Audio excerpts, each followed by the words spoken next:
Welcome to this video regarding the death of Adam and Eve. There are many interpretations of what God meant in these verses.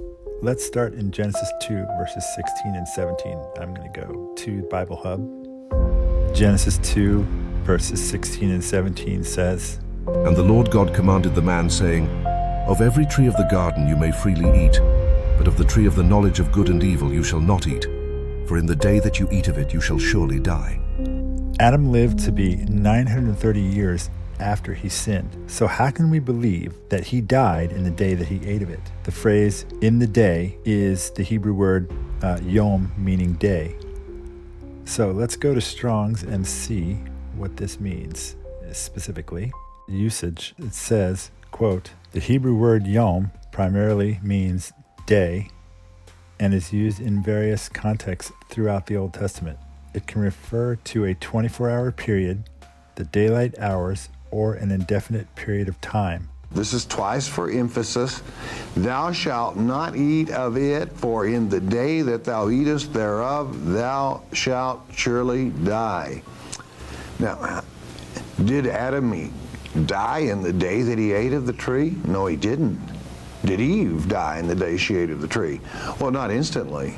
Because don't forget how long a day is with God. That's why no one ever lived over 1,000 years. That's one day. Let's take a look at one of these verses. Genesis 2, verse 4, which says, This is the history of the heavens and the earth when they were created, in the day that the Lord God made the earth and the heavens. We see Genesis 4:3. And in the process of time it came to pass that Cain brought an offering of the fruit of the ground to the Lord. So as you can see, this is the same Hebrew word for day that is used in the other two verses, Genesis 2, verses 16 and 17, and Genesis 2, verse 4. Let's look at Ellicott, who offers an interpretation of this phrase as well. Ellicott says, "In the day," used as in Genesis 2, verse 4, for an indefinitely long period. Now, let's talk about life and death. Are we more than just a physical being? Do we have both a body and a soul? And is the soul the same as the spirit? I'm not going to explore this subject. It would take hours. So for sake of time, let's assume we all contain a dual physical and spiritual nature. So as far as our dual nature is concerned, what does "you shall surely die" mean? Considering Adam and Eve did not die on the very day within 24 hours of eating of the fruit. Now, there are people who teach that this passage is referring to spiritual death when Adam and Eve became dead in their trespasses and sins after eating the forbidden fruit. And this is my belief for a variety of reasons.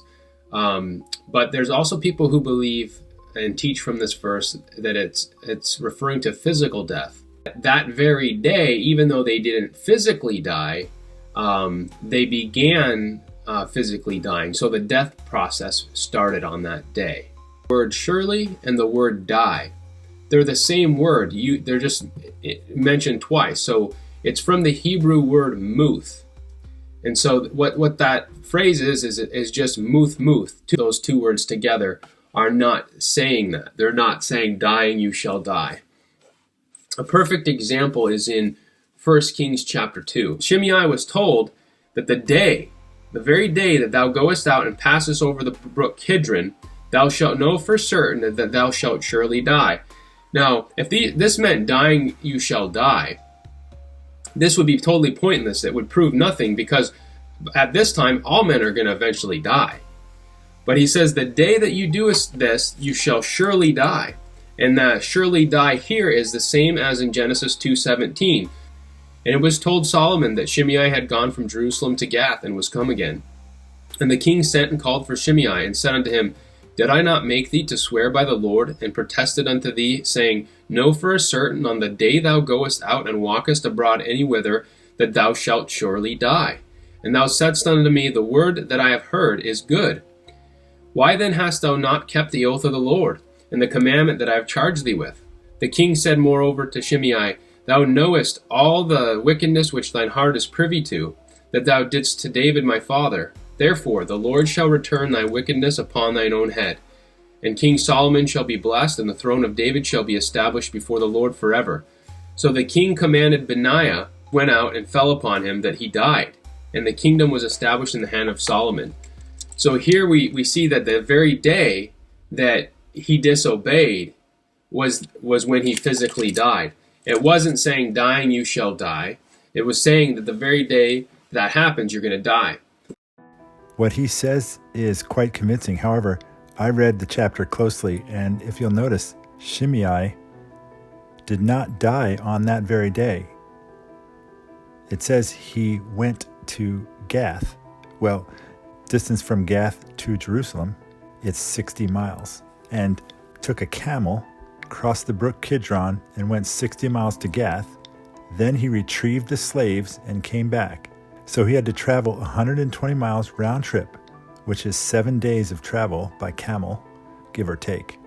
He probably stayed in Gath for a day or two after he had secured the slaves. Therefore, Shimei lived up to 40 days. That would be my hunch. This construction does not refer to a spiritual death. This construction in and of itself does not mean you will be condemned to die. It does not mean you will suddenly realize you're going to die. It doesn't mean any of those things. It means you will certainly die, and there is a temporal scope to this on the day you eat of it, which does not refer to a 1,000-year period that presupposes univocality, that overrules the text in order to protect a dogma. It means on the 24-hour period that you eat of it, or within 24 hours of eating of it, you will die. And that simply does not happen. Now, there's an argument to make that God is changing their mind, is like an impetuous parent that makes a threat and then decides they don't want to carry through with it. But I think the argument is better that God is lying. But more importantly, the moment that he ate of the tree of the knowledge of good and evil, he died spiritually. So when God said, "You shall surely die," well, he eventually did die physically. But at that exact moment, he died spiritually. The Hebrew, it basically says, you will die, dying, die. In other words, that's why it's translated, you will surely die. In other words, you will die, right? See, when God said, you will surely die, he didn't say you're going to die that day physically. He said, you will certainly die. You will surely die. And they did. They died. Adam died in his 930 years. And then as you go through the genealogies, it lists certain people there when they get to a certain age, and then they die. Now, they did die immediately spiritually. That I will cite from Dr. John Harvey Walton's recent dissertation that you can check out online for free in the description. To begin, the most obvious point is that the text never explicitly says God lied, nor does it say that Adam and Eve didn't die.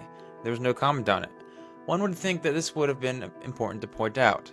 After they ate, we would expect to see something from God like, I told you two youngsters that you would die when you ate from the fruit, but instead I'm just going to kick you out of the garden and take away your access to the tree of life. Some have argued that God gave them grace and allowed them to live, but we don't see a comment about that either. If we assume that they never died, like God said would happen, after eating of the fruit, the story goes on as if God never said anything about them dying. It's almost as if everybody just forgot that God said that. Or they did die and we're just missing how they died. The second obvious point is that it wasn't as if nothing happened to them. Something actually happened to them. They didn't literally physically die, according to our standards, but something happened that they didn't have before, which was that they became like God, which is why God said they couldn't have access to the tree of life. Of the tree of knowledge of good and evil you will not eat of it, for the day you eat of it you will die. So physical death is what it's talking about here.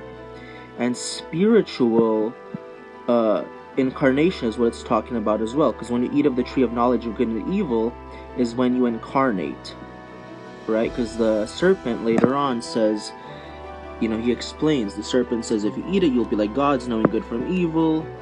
But God said if you eat from it, you will die. So, in the day that you eat of this tree, you will surely die. So what does this mean? It means that on the day that you physically die is the day that your soul, which is outside of space and time, chose to eat from the tree of knowledge of good and evil. That's the day that you physically die. So you're physically alive right now, but your soul already ate from the tree of knowledge of good and evil. That's what this means. It doesn't mean that you literally ate from some tree of knowledge and now you're about to, and then you died in that same day. No, it means that the day that you physically die is the day that your soul ate from the tree of knowledge of good and evil to incarnate into the world. Because the soul is outside of space and time.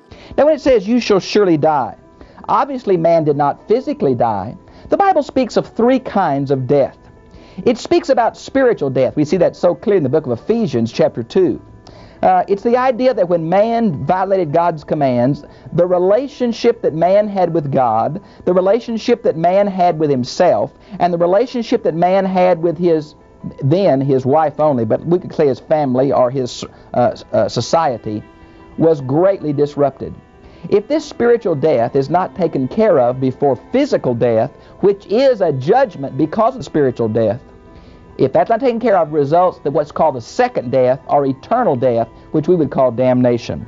Now again, the verse ends with two verbs with the same root. Whenever we see this, this should cause us to stop and probably first ask ourselves, is this a first word an infinitive absolute? And it is. This is from the word mut, and so this is an infinitive absolute, and then our finite verb, tamut, is kal, imperfect, 2ms, and so then we have dying, you will die, or King Jamesing it, you will surely die. Here again, it's that same construction, the word for death twice in two different forms, and it usually means you will utterly die or surely die. Now, is that true? Absolutely. You say, well, they didn't eat and immediately die physically. No, but death process began. The process of death happened the moment that they disobeyed God. But here, what is being emphasized is spiritual death. It says that in the day that you eat of it, you shall surely die.